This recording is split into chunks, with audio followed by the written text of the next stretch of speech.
Puji Tuhan, ya, Tuhan luar biasa. Iya, saya mengucap syukur ya karena bulan ini tema dari gereja ini berbicara tentang keuangan. Sangat ya sedikit gereja yang mau membahas tentang keuangan, saudara, karena bagi sebagian gereja bahas keuangan itu hal yang sensitif, ya. Padahal justru saking sensitifnya harus semua yang sensitif itu harus dikasih perhatian, saudara. Ya, dan ya keuangan itu kenapa perlu dibahas di gereja? Karena banyak kehancuran terjadi justru karena masalah uang. Ya, entah dalam rumah tangga, dalam gereja, dalam pelayanan, dalam hal apapun tuh uang itu ya kalau kita salah menanggapi jadi setan. Ya apa ya, saudara? Banyak orang saling bunuh karena uang, banyak keluarga pecah karena uang, banyak perceraian terjadi karena uang. Ya, karena itu hati-hati dengan, bilang kanan kirimu, hati-hati dengan uang. Ya, saudara, ya saya bersyukur bahwa tadi pagi saya tanya tuh sama semua. Menurut saudara, uang itu apa? Angkat tangan. Jangan jawab. Ya, menurut saudara uang itu apa? Jawab, jujur. Nggak usah dibuat-buat. Ya, apa menurut saudara uang itu apa? Nggak usah pura-pura nggak tahu. Jawab aja apa yang ada di pikiran saudara. Menurut saudara uang itu apa? Ada orang di sini? Hello, saudara. Ayo jawab. Itu di Google ada. Uang adalah alat untuk membayar. Yaitu jawabannya Google. Dari hatimu, menurut pendapatmu pribadi, uang itu apa? Alat bantu apa, Pak? Melahirkan. Kalau nggak ada uang nggak bisa melahirkan loh. Menurut saudara, ayo saudara jawab aja, nggak apa-apa. Saya tidak menilai mana yang salah, mana yang benar. Ya, saudara salah tidak dihukum, saudara benar juga nggak dapat sepeda. Karena sepedanya tadi pagi sudah dapat satu orang, ya. Ayo, saudara jujur aja, biar saya bisa khotbah nih. Kalau saudara nggak jawab, jangan jawaban yang biasa-biasa loh. Ah, ini saya suka, ini siapa itu? Anda jujur sekali ya. Memang uang itu segalanya, ya katanya ini benar ya. Ini saya suka ini orang-orang begini nih, ya jujur tapi perlu bertobat. Ya, uang segalanya butuh uang, ya. Uang itu tidak dibawa mati, tapi nggak ada uang bawaannya bertobat. Ya, saudara, kalau menurut saya nih ya, menurut saya uang itu adalah kepercayaan. Setuju nggak? Uang itu kepercayaan. Yesus itu tadi pagi saya sampaikan tentang Tuhan bilang setia pada perkara kecil supaya kau diberi perkara yang, dan itu Yesus bicara konteksnya tentang mamon, tentang uang. Ternyata di pandangan Tuhan pun uang itu adalah sebuah kepercayaan. Ya, contoh dalam hal menabur, saudara jangan bilang saya masih belum cukup Bu buat saya. Jadi saya nggak bisa menabur karena buat saya saja tidak. Saya belum kaya Bu. Emang ada di Alkitab dikatakan kayalah kau atau hai orang kaya menaburlah, ada? Bahkan persembahan di Alkitab yang terbesar yang Yesus pernah catat dan berkata itu adalah persembahannya siapa? Janda miskin, bukan janda. Jadi jangan bangga jadi janda kaya, ya, karena janda kaya belum tentu memberi yang terbaik. Tapi di Alkitab udah dikatakan janda miskin memberi yang terbaik. Jadi kalau saudara bilang saya belum kaya, ya maaf saudara, nilai pemberian kita itu dinilai Tuhan itu bukan dari jumlah, tapi dari sikap. Karena uang adalah sebuah kalau kita mau dapat kepercayaan yang besar, maka kita harus setia pada kepercayaan yang kecil. Ya, saya bersyukur hari ini Tuhan memberkati keluarga kami. Dan saya tahu ya itu bukan karena kuat gagah kami, tapi itu hanya karena ketaatan pada firman. Karena ada upah bagi orang-orang yang taat melakukan firman. Saudara jangan hanya mau jadi Kristen sembarangan. Jadilah Kristen yang taat supaya Anda menerima upah. Ya, karena Alkitab bilang, barang siapa berpaling kepada Allah, dia harus percaya bahwa Allah itu ada. Dan Allah akan memberi upah bagi mereka yang setia, mencari dia dan percaya kepadanya. Kalau kita jadi Kristen tapi tidak menerima upah, kasihan deh lu. Ya, capek nggak? Capek. Karena jadi Kristen tuh nggak enak. Ada yang bilang enak jadi Kristen? Ikut Yesus enak nggak? Nggak enak. Kalau saudara masih bilang enak, berarti kau belum sungguh-sungguh ikut Tuhan. Saya bilang nggak enak. Ikut Tuhan ini daging harus mati di dalam ketaatan pada firman, dan itu tidak mudah. Kalau ada yang bilang mudah, saudara belum sungguh-sungguh jadi murid Kristus. Ya, karena lagi bicara uang, jadi saya banyak kesaksiannya tentang uang. Kalau soal uang tuh, wah kami ini paling mengalami Tuhan dalam hal keuangan kami. Saya ingat waktu dulu kami masih, saya nggak mau bilang miskin, tapi pas-pasan. Ya, Waktu itu saya masih tinggal numpang di bukan Pondok Indah ya, tapi Pondok Mertua Indah. Ya, seindah-indahnya rumah mertua tetap tidak indah. Ya, makanya dibilang kan keluarga yang paling harmonis itu Adam dan Hawa karena enggak punya. Bertobat ya. Kalau kita bisa mengelola, sebenarnya hidup dengan mertua itu indah loh, amin. Ya, asal kita ya rajin-rajinlah memberi sama. Jangan tertawa, bilang amin. Ya, kalau ada mertua yang galak, ya itu pasti menantunya kurang beri-beri sama mertua. Siapa yang bilang betul ya? Bapak ya? Betul. Wah, curcol ini. Saudara, jadi ya satu kali saya itu waktu kami masih numpang di rumah mertua, lalu ya keadaannya serba terbatas, saya baru punya anak satu. Saya ingat banget kita tinggal punya uang 50.000. Zaman itu 22 tahun yang lalu, anak saya masih baby yang pertama. Saya itu bergumul, besok susunya dia habis ya, dan tinggal itu uang yang kita punya. Jam 11 malam ada yang ketok pintu. Udah mau tidur, tok, saya bilang sama suami, siapa bertamu malam-malam begini? Ini berarti emergency, ya enggak? Ya. Lalu saya bilang sama suami, bukain pintunya. Ya udah, dia buka pintu, lalu dia balik ke kamar. Itu loh, ada penjual soto dekat gereja. Kenapa? Anaknya panas malam ini, mau dibawa ke puskesmas, uangnya kurang. Terus dia mau pinjam uang berapa? 50.000. Apes. Saya bilang, kok yo pas mentoh, boyo pinjam 25. Ya iya tuh, biar bisa dibagi 2. Saya tanya jujur sama saudara, jujur. Kalau saudara yang mengalaminya, tinggal punya uang 50.000, dipinjam 50, saudara kasih nggak? Enggak, jangan buru-buru jawab, jangan. Pikirkan dan renungkan dulu, saya tunggu ya. Saya tunggu 1 menit. Cepat. Pikirkan dan renungkan. Dikasih enggak? Ya, Pak Yosua jujur. Tidak dikasih. Yang lain? Enggak usah pura-pura sok rohani. Dikasih apa enggak? Ampuni mereka Tuhan. Sepakat semuanya enggak kasih. Ya. Tadinya saya juga begitu. Itu tandanya kita masih manusia daging. Saya bilang sama suami, berhikmat. Itu kan bahasa yang kita sering pakai toh. Padahal karena pelit. Tapi berhikmat. Saya bilang besok anak kita susunya habis, tinggal 50.000 uang kita. Kalaupun kasih, ya separuh aja. Karena saya punya prinsip gini, kalau orang udah pinjem, saya tidak akan harap ganti. Makanya kalau kasih, kasihlah sesuai takaran imanmu. Jangan kau kasih yang melebihi takaran imanmu. Nanti kau berdosa. Tagih utang di sosial media. Orang Kristen itu banyak. Gaya sih oke, bayar dulu utang. Itu banyak itu saya lihat, statusnya nggak jadi berkat. Ya, tagih utang di media sosial. Tahun berganti tahun, utang tahun lalu belum dibayar. Ngapain lo nyindir-nyindir begitu? Orang dia aja dikejar debt collector, nggak tersinggung, apalagi cuma statusmu di Facebook. Makanya kalau kasih pinjam sesuai takaran iman, nggak usah harap ganti supaya tidak berdosa. Ya dia pinjam 4 juta, takaran imanmu 2 juta, kasih, relakan. Ya minggu depan balik lagi, jangan kasih. Loh iya nggak? Itu berarti sudah memanfaatkan kita. Ya, kita harus jadi orang yang bermanfaat, tapi jangan mau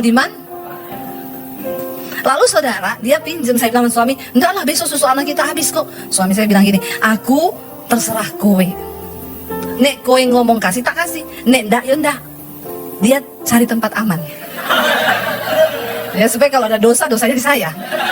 Saya tahu begitu ya. Kaum Adam itu begitu.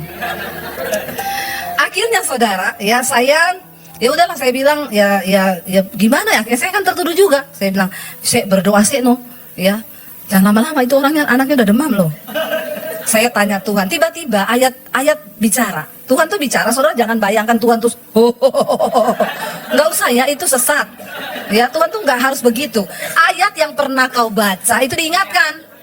Tuhan kalau bicara nggak keluar dari firman. Ya kalau udah keluar firman tuh sesat. Apalagi tunggu asap-asap muncul, ya tiba-tiba muncul. Tuhan kau kayak itu, bukan, aku anggur cap orang tua. Ya, pemabuk sih ya, yang muncul anggur cap orang tua. Ayat muncul saudara di hati saya, kesusahan sehari cukup untuk sehari, besok ada kesusahannya sendiri. Saya bilang sama suami, ya udah, ya jangan menahan kebaikan dari orang yang patut menerimanya. Karena Allah yang menyediakan benih untuk penabur. Kamu hanya penabur benih dari Tuhan. Ya udah saya bilang sama suami, kasih aja lah. Ya saya udah nggak mau pusing lah, biar kasih aja terserah. Ya dia bilang minggu depan dia ganti, nggak usah harap ganti. Ya udah dikasih sama suami saya. Haleluya, besok nggak boleh ngeluh, nggak punya uang. Besoknya suami saya bilang, aku ada pelayanan ini, mau ikut nggak? Ya, dia waktu itu kan main musik. Saya bilang, daripada bete di rumah, ya mending ikut aja, lumayan dapat makan gratis. Waktu itu di Solo acara full gospel. Ya udah saya ikut saudara. Anak saya waktu hari itu tak kasih minum teh, sama itu loh masak nasi, air berasnya itu dikasih gula dikit, dia minum. Ya, tetap ada gizi lah ya. Udah saya ikut ya. Waktu saya duduk di persekutuan itu ada bapak-bapak orang kaya masuk. Saya begitu lihat mukanya ada suara di hati nih, nanti bapak ini akan memberkati kamu. Langsung saya tengking diri saya, dalam nama Yesus mata duitan. Lu biasa begitu saudara, nggak ada duit lihat orang kaya, udah ya langsung muka berubah jadi cirengan babi. Pengen diisi toh? Ya, belum lagi nanti ketemu, iya pak doakan ya, kita ini susah, kalau ada yang begitu jangan dikasih. Ya itu udah nggak benar itu. Saya tengking diri saya sendiri loh, dalam nama Yesus mata duitan, gara-gara nggak punya uang, lihat orang kaya langsung kepengen diberkati. Tapi suara itu bicara terus, akhirnya saya bilang gini, kalau ini dari Tuhan terjadi, kalau enggak, aku abaikan. Saya duduk selesai ibadah, udah makan, nggak terjadi apa-apa. Sampai pulang di pintu itu loh salaman. Begitu salaman, Pak kami pamit dulu ya. Dia pegang tangan saya langsung ini, tunggu dulu, Tuhan suruh saya berkati kalian loh. Kita nggak lama loh nggak ketemu, saya nggak pernah dengar kabarnya kalian. Sini saya doakan. Saya bilang, oh berkatnya doa bukan doi. Kan berkat dua tuh, doi sama doa tuh. Ya udah saya didoakan berdua. Oh iya Pak terima kasih. Tunggu dulu. Tuhan kuat suruh saya berkati kalian. Tunggu ya. Dia ambil dompetnya. Semua yang ada di dompet saya disuruh kasih sama kalian. Zaman 23 tahun lalu saudara, dia buka dompet, ini ada uang 750.000. Tuhan suruh kasih ke saya semua ke kalian. Terus saya tanya, lah nanti Bapak pulang naik apa? Kalau Bapak kasih saya semua, terus Bapak gimana pulangnya? Ya apa saya pinjamin 50.000 Pak? Dia bilang, enggak lah bukan, saya ada sopir di bawah. Oh iya ya, aman ya Pak ya. Saya masih mikirin loh sama dia saudara. Oke Pak terima kasih ya. Udah mau turun tangga, udah dia mau naik mobil, kita kan naik motor waktu itu ya. Naik motor. Tunggu dulu, ada nomor rekening BCA enggak? Ada Pak. Berapa ya? Enggak hafal. Rekening harus dihafal. Jangan dah. Waktu itu saya enggak hafal, dia ditanya berapa? Enggak hafal. Oh ya udah, besok jam 8 tolong SMS ya ke nomor saya. Iya Pak. Saya tunggu jam 8 persis. Ada orang dijanjiin gitu, jam 5 pagi dia udah SMS. Jam 8 pagi dia tanya, udah transfer Pak? Ini kan kebangetan, ini baru mata duitan. Jadi orang yang mau berkat itu kayak dikejar-kejar utang saudara. Udah transfer. Saya model begitu nggak jadi saya transfer pasti. Saudara, akhirnya jam 8 saya kasih Pak ini nomor rekening Bapak tadi malam. Oh iya terima kasih. Jam 10 dia telepon. Ibu sama Bapak di mana? Di rumah. Bisa ke bank BCA yang dekat sini? Oh iya Pak. Ya saya cuma mau kasih tunai aja karena saya mau sampaikan sesuatu. Kita ketemu, dia pegang amplop coklat. Bu, ini saya enggak tahu ya. Tapi ini Tuhan suruh loh. Saya baru kali ini begini loh. Jangan terima kasih sama saya ya, sama Tuhan ya. Ini saya disuruh Tuhan. Ada uang 10 juta. Nggak tahu Tuhan gerakan itu 23 tahun lalu saudara. 10 juta itu DP rumah aja 5 juta. 10 juta banyak nggak? Banyak. Dia kasih saudara, ya saya tuh waktu pulang saya bilang sama suami gini, tadi malam kalau kita nggak pinjemin Bapak itu uang 50.000, mungkin kita nggak lihat mujizat ini hari ini. Lo bener nggak saudara? Kemurahan Tuhan itu terjadi, ya karena ada alasan. Ingat ya, berkat Tuhan, kasih Tuhan itu nggak bersyarat. Saudara bikin dosa, saudara minta ampun, diampuni sama Tuhan karena Dia mengasihi.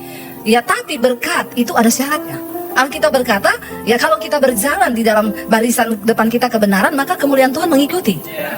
Yesus bilang, carilah dahulu kerajaan Allah dan kebenarannya, semua akan ditambahkan. Amin. Jadi Bapak Ibu, jangan cuma tepuk tangan toh ya. Orang Kristen tuh kalau tepuk tangan pintar kenceng. Ya, tapi nggak simpan di hati, pulang lupa semuanya, nggak dilakukan. Ya, nggak penting tepuk tanganmu itu. Yang penting taruh di hati, lakukan. Jadi saya melihat gini, tidak mungkin kita ini kalau dianggap Tuhan tidak setia dalam perkara kecil, bisa dikasih perkara besar itu tidak mungkin. Kenapa saudara? Saya pengen kita baca ayat dulu yuk. Ya, kenapa kita harus setia dalam perkara kecil dan harus ya dalam hal uang ini harus hati-hati. Ya, kita baca bersama dulu firman Tuhan berkata begini, Pengkhotbah 5 ayat yang ke-10 Saudara. Pengkhotbah pasal yang ke-5 ayat yang ke-10, kita baca dengan suara yang keras ya, tolong baca Alkitab. Saya tahu banyak yang tidak baca Alkitab ini. Jadi di gereja kita baca sama-sama. Sudah baca Pengkhotbah 5 ayat 10, 1, 2, 3. Siapa mencintai uang tidak akan puas dengan uang. Dan siapa mencintai kekayaan tidak akan puas dengan penghasilannya. Amin. Siapa mencintai uang, dia tidak akan puas dengan uang. Dan siapa mencintai kekayaan tidak akan puas dengan penghasilannya. Berapapun penghasilan yang didapat tetap nggak puas. Bahkan ada orang-orang waktu masih miskin dia baik, rajin menabur. Setelah kaya, ini orang kok tambah kaya tambah pelit. Ya, karena dia ya mencintai kekayaan. Jadi tidak pernah puas dengan penghasilan. Siang jadi malam, malam jadi siang. Tadi pagi saya sampaikan tentang kalau kita ini cinta uang Saudara, kita habiskan banyak waktu untuk berburu uang. Kita lupa keluarga, kita lupa kesehatan. Sampai akhirnya banyak orang kehilangan arti karena dia salah memandang uang itu. Ya, keluarga hancur. Tadi pagi saya sampaikan, menjadi orang yang diberkati dengan orang kaya itu dua hal yang berbeda. Karena kekayaan saja belum tentu datang dari Tuhan. Ya, Saudara ke Gunung Kawi bisa kaya, bisa. Tapi Anda tidak diberkati. Ya, karena banyak orang kaya tapi tidak diberkati. Hidupnya nggak ada damai sejahtera, marah-marah tiap hari. Uangnya banyak tapi tiap hari marah. Uangnya banyak tiap hari stres. Ya, uangnya banyak. Saya pernah makan sama pengusaha kaya, makan marah-marah terus Saudara. Saya makan enak, yang bayar dia lagi. Ya, tapi dia, halo, kan saya sudah bilang itu, atur dong. Bagaimana caranya sih? Tutup. Baru mau makan, itu gimana? Kamu telepon dong si ini. Saya bilang, Pak maaf ya, Bapak itu kaya, tapi tidak diberkati. Jadi Bapak perlu berdoa supaya menjadi orang yang diberkati. Ya, kalau Saudara kaya, maaf setan juga bisa kasih kekayaan kok. Semakin Anda buru, Anda bisa semakin dapat. Tapi Anda makin jauh dari Tuhan, jauh dari keluarga. Karena itu uang tidak bisa menjadi jaminan kebahagiaan dalam hidup manusia. Ya, Saudara besarkan anakmu dengan uang tok, ya makanya anak-anak narkoba. Ya, mereka jatuh dalam pergaulan yang tidak benar. Ya, karena kau pikir uang adalah Tuhan. Dalam hidup ini Saudara, kalau kita menganggap uang itu sebagai sebuah kepercayaan, maka kita harus berhati-hati. Karena dengan jelas dikatakan di sana tadi, barang siapa mencintai uang, tidak akan puas dengan uang. Semakin banyak dapatnya, dalam nama Yesus, tidak keluar-keluar lagi. Kalau sudah masuk, pantang keluar. Orang kikir tidak mendapat bagian dalam kerajaan sorga. Saudara nggak bisa masuk sorga kalau kikir. Ya, kenapa hidup kita sering terkutuk? Banyak orang Kristen itu hidupnya terkutuk tapi dia nggak sadar. Ya, orang yang kaya di hadapan Tuhan tidak pernah dinilai dari berapa banyak yang saudara miliki, tapi berapa banyak yang saudara bisa tabur. Saudara, itu ketika saya masih pas-pasan diuji Tuhan, cuma punya 50.000 sama Tuhan disuruh kasih 50.000, itu ndak gampang, tapi kami lulus ya. Berapa bulan yang lalu kami ini sudah diberkati. Tadi pagi saya banyak cerita bagaimana Tuhan memberkati kami dengan hal-hal yang supranatural. Ya, dalam hal keuangan. Dan banyak generasi sekarang tidak lagi percaya dengan mujizat. Ya, sangat disayangkan kau ikut Tuhan, tapi kau tidak percaya hal-hal yang tidak masuk akal. Itu Tuhan sering kerjakan dalam hidup kita. Kalau kau cuma berjalan dengan kekuatan pikiran, andalkan ijazahmu, mati Saudara, mati. Ya, kenapa? Tantangan zaman semakin luar biasa. Sekarang yang namanya AI itu menggantikan semua kepintaran manusia. Ya, cipta lagu bisa, tinggal pakai AI. Suruh apa, desain rumah. Ya, tolong desain saya rumah ukuran segini-segini. Keluar Saudara, nggak bayar. Cuma bayar aplikasinya doang kan. Tapi kita lihat sekarang tenaga manusia banyak digantikan sama robot. Ya, bahkan istri-istri juga di Jepang sudah diganti sama robot. Ya, pria Jepang menikah dengan robot setelah 8 kali bercerai. Ditanya, kenapa kau menikah dengan robot? Istri itu cerewet, ngabis-ngabisin duit. Makanya saya nggak mau. Saya pilih nikah sama robot. Diem, nggak cerewet, tapi kalau korslet mati kau. Karena sekarang robot di Jepang didesain canggih, bisa berhubungan loh. Benar-benar kayak manusia. Ya, tapi kan ya inilah ya Saudara. Jadi kita kalau cuma andalkan kekuatan kita, nggak bisa. Kita perlu Tuhan. Kita perlu kejar kepercayaan dari Tuhan. Waktu kita dapat dipercaya, Tuhan berikan hal-hal yang supranatural. Tadi siang saya bersaksi, kami dikejar debt collector, nggak bisa bayar rumah. Secara ajaib, Tuhan menyelesaikan dengan caranya. Apa yang saya lakukan? Cuma nangis di kaki Tuhan. Tapi kalau orang-orang sekarang dengar enak banget ya, cuma berdoa. Kok ya bisa? Lah kau nggak percaya, makanya nggak terjadi. Amin.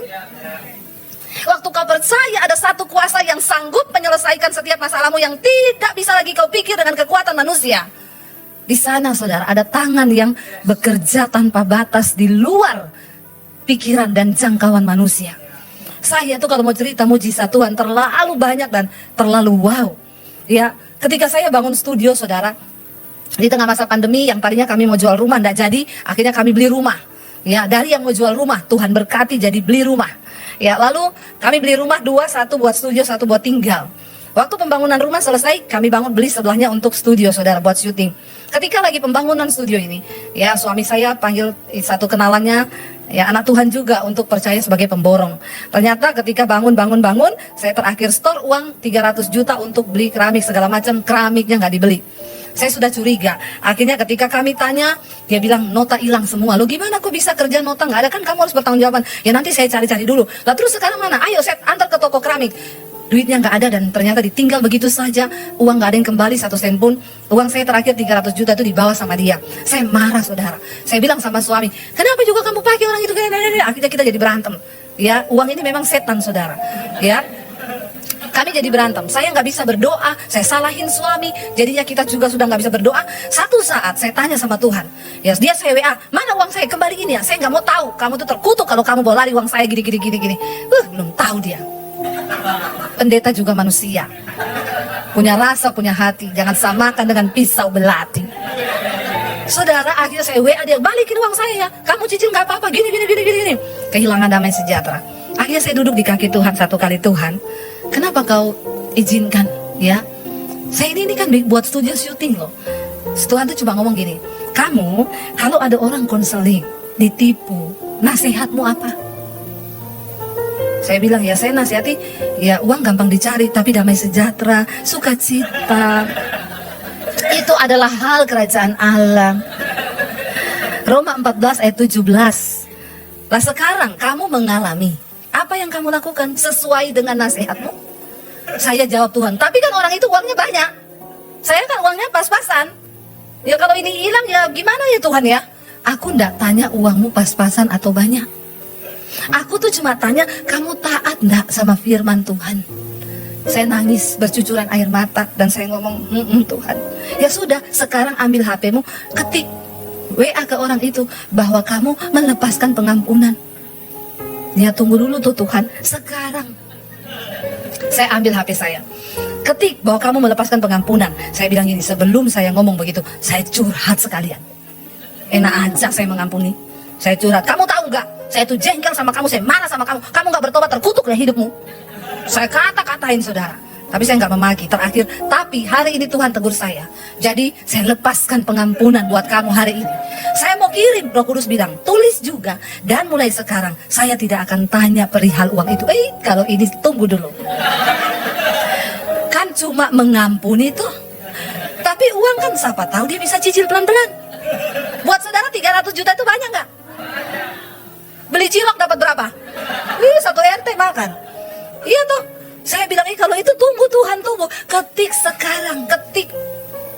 Dengan bercucuran air mata. Saya tulis, dan mulai sekarang. Saya tidak akan lagi tanya perihal uang itu. Tuhan memberkati. Saya mau kirim itu, tangan saya gemeteran. Tapi akhirnya dalam nama Yesus, saya kirim. Habis itu saya melihat ke atas, puas. Sakit. Nggak mudah melakukan firman tuh, nggak mudah. Tapi ingat, selalu ada berkat dalam ketaatan. Saya kirim, besok setan bilang, tagih. Saya ambil HP. Saya tunggu niat baikmu, mau ketik itu. Roh Kudus bilang, sudah tulis kemarin. Tidak akan tanya perihal uang. Saya berdiam diri, berdoa. Saya berdoa, Tuhan tolong saya Tuhan. Dagingku dimatikan Tuhan, dan ajar aku percaya berserah penuh kepadamu. Saya berdoa. Saudara tahu, bulan itu kami ini sudah DP mobil, mau beli mobil yang harga 300 juta. Sudah DP 10 juta. Tiba-tiba ada orang WA saya, "Shalom Ibu Debbie, Bu, saya minta maaf, jangan tersinggung. Tuhan suruh saya beliin Ibu mobil." Minta maaf loh. Minta maaf. Biasanya kan yang mau pinjam duit minta maaf toh. Ini Bu, minta maaf Ibu, jangan tersinggung. Tuhan suruh saya beliin Ibu mobil. Saya balas, "Oh, dari mana ya ini?" Dia kenalkan diri, "Iya memang kami sudah DP mobil, berapa harganya?" "Sekian." Malah dibeliin yang hampir 500 juta. Jadi uang saya kembali enggak? Kembali tuh kan, saya harusnya keluarin 300 juta tuh. Nggak jadi kan, dibayar mobil. Tidak sampai di situ. Berapa minggu kemudian ada yang telepon nangis-nangis, "Bu, terima kasih Bu, saya diberkati lewat khotbah Ibu. Saya ini orang Katolik Bu." Nggak di Jakarta tinggalnya. "Saya dari kota ini Bu, saya bertobat dengar channel Ibu. Ibu, Tuhan bilang Ibu harus siaran terus." Oh, memang. Jangan berhenti Bu, karena kami diberkati Bu. Saya ini Katolik tapi saya ngikuti terus dan saya bertobat. Ibu studionya harus bagus. Ibu lagi ada proyek apa? Saya nggak pernah cerita loh soal studio itu. Saya tidak pernah cerita kalau kami lagi bangun studio. Saya bilang, "Oh iya memang kami lagi bangun studio sekarang. Tapi ya puji Tuhan lagi tahap renovasi. Sudah beli tanahnya, sudah lunas semua, tinggal renovasi." Dia bilang, "Bu, berapa biaya renovasinya? Ibu bisa foto?" Saya bilang sama suami, "Ini lagi pandemi gini, ada orang sok-sokan tanya, berapa biaya renovasi?" Emang kalau saya kirim, dia mau bayar. Kita renovnya habis 850 juta. Ya, saya bilang, suami saya bilang, "Ya kan dia cuma suruh foto aja." "Bu, tolong foto proposal yang ke tukang." Saya bilang, "Nggak usah Bu, kami juga nggak bayar langsung kok, cicil-cicil aja. Ya, Bu, bisa nggak foto?" Terus suami saya bilang, "Orang cuma suruh foto tuh aja, terserah dia mau kasih." Dia, malas, banyak orang PHP hari-hari ini. Ya, pemberi harapan palsu. Lalu, karena dia paksa saya, dia telepon, ya udah saya foto, saya kirim. "Ini Bu, ya, totalnya sekian, bisa minta nomor rekening?" Dia transfer 1 M. Wow nggak? Ini kisah nyata, tidak direkayasa. Orangnya ada. Saudara, yang hilang uang saya dibawa oleh orang berapa? Yang Tuhan kasih berapa? Wow nggak? Percayalah, ada berkat di dalam ketaatan. Kita ini soalnya nggak bisa, ini harus dia. Makin jauh setan makin seneng. Kau tidak pernah melihat berkat Tuhan, ditipu keluarga, diperkarakan, diiniin, nggak usah. Kita belajar hidup dalam ketaatan dengan suara Tuhan dalam hal keuangan. Ketika saya lepaskan pengampunan, Tuhan bilang, siapa yang cinta uang nggak akan pernah puas dengan uang. Tapi ketika kita relakan hati ini, ada saatnya kita harus merelakan yang hilang.